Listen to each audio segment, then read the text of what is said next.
and get down. Jump around. Jump around. Jump around. Jump around. This is Jump, Prince jump, jump, Street. get down. Jump, jump, jump, jump, jump, jump, jump, jump, jump, jump, jump. Just keep it quiet. See that one is menacing me?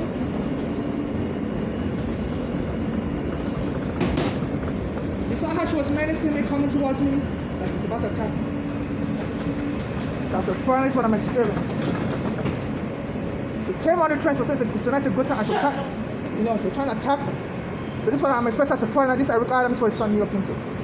I'm being menaced on the train, and they wouldn't arrest them for xenophobia. My mother was killed in this country also in Bellevue Hospital. Most likely she was beaten to death. The NYPD took my home. Okay? So you saw what was happening also. So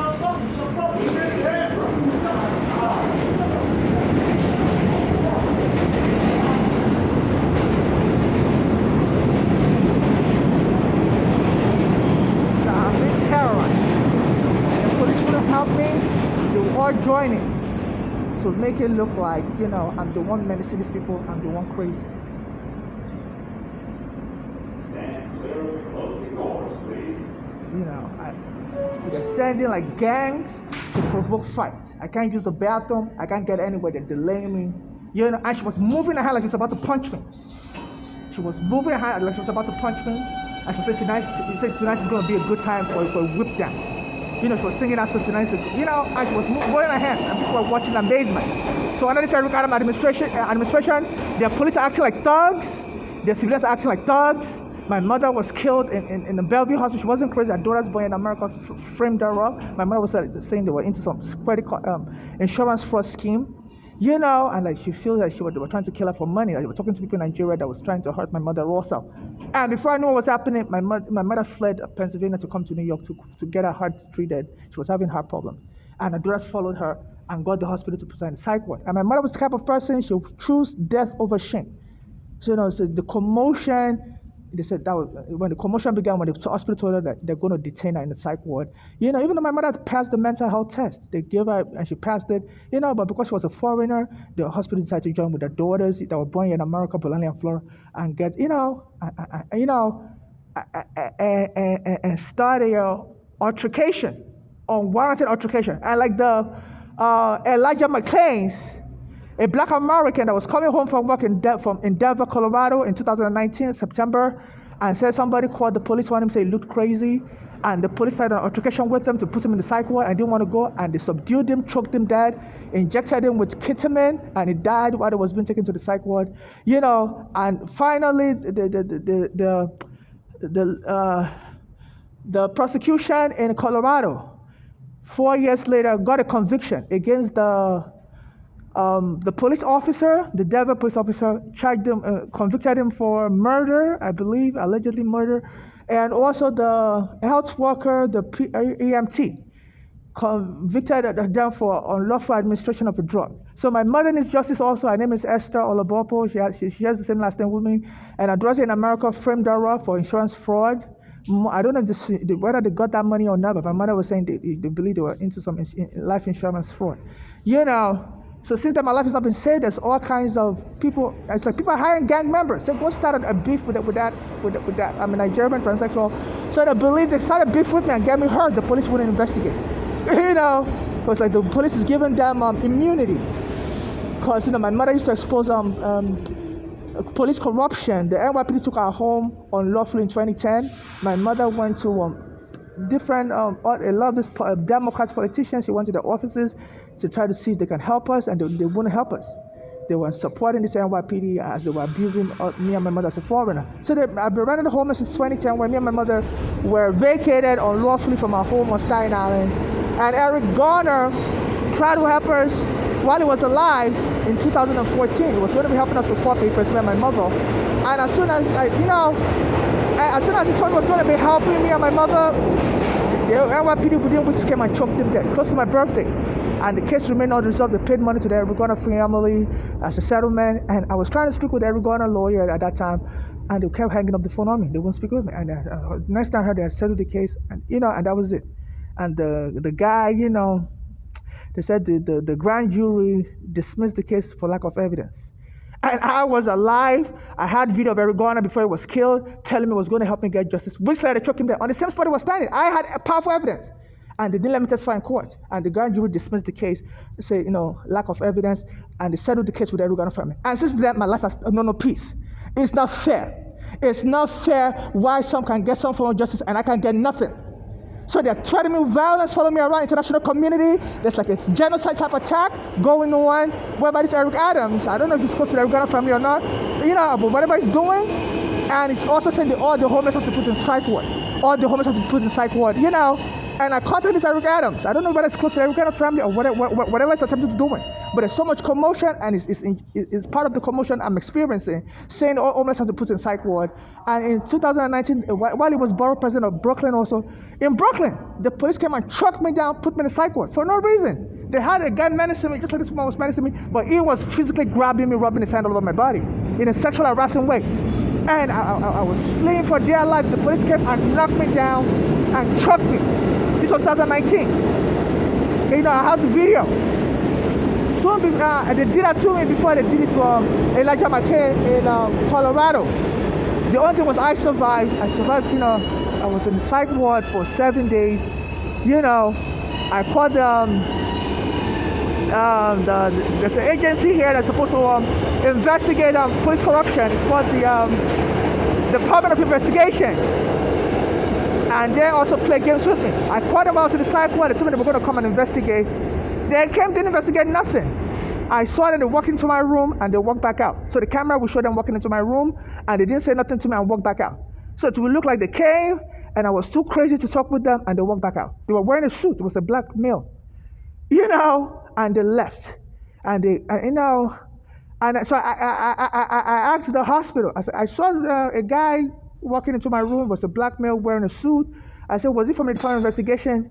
And they told me, yeah. They told me, we told him not to speak with you. So they silenced me in the hospital. So this is what is going on. This Eric Adams is causing more commotion that could get me killed because telling police to be grabbing homeless and put them in psych ward. And Jumaane Williams said any police stop now has to be reported. And if this Eric Adams is fighting Jumaane Williams, so he doesn't want that. They call it level 1 stop. Like when the police stop you for any reason, you have to document it. But other than the civilians attacking me, the police will also show up and try to get off the train. For no reason.